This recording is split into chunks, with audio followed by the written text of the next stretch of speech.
They believe that if you provide huge tax breaks to corporate America and to some of the wealthiest people in this country, that somehow it will just trickle down to everybody in our society. If you look at history, every time this has been done, it's worked. Why not do it again? The problem is, it's never happened. If you look at the George W. Bush tax cuts, when he passed a tax bill in 2001, huge tax break for the wealthy and large corporations. Today, I am sending to Congress my plan to provide relief to all income taxpayers, which I believe will help jumpstart the American economy. Under the 8 years of George W. Bush, we actually lost nearly 500,000 private sector jobs. I am sure, in fairness to President Bush, that there are some people who are really enthusiastic about his tax relief program.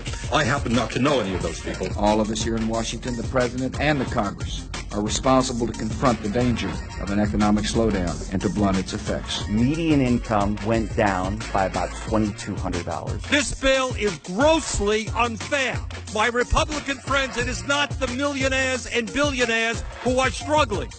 It's the middle class. The poverty rate went up and the national debt nearly doubled from $5.6 trillion to $10.6 trillion. When Ronald Reagan passed his tax breaks. By lowering everyone's tax rates all the way up the income scale, each of us will have a greater incentive to climb higher, to excel, to help America grow. The national debt nearly tripled from $1 trillion to $2.9 trillion. The poverty rate also went up. I have only one thing to say to the tax increases.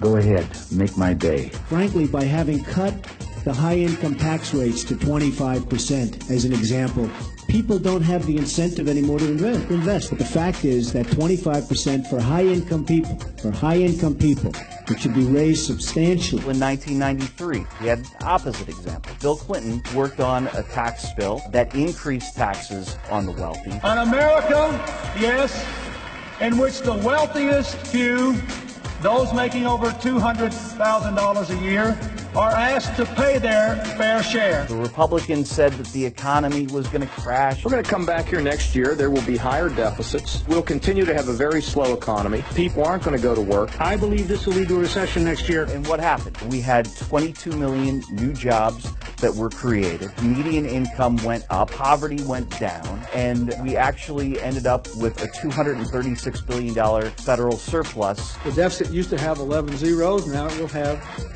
no zeros. In fact, we're going to be in surplus. So I think that the results are very clear.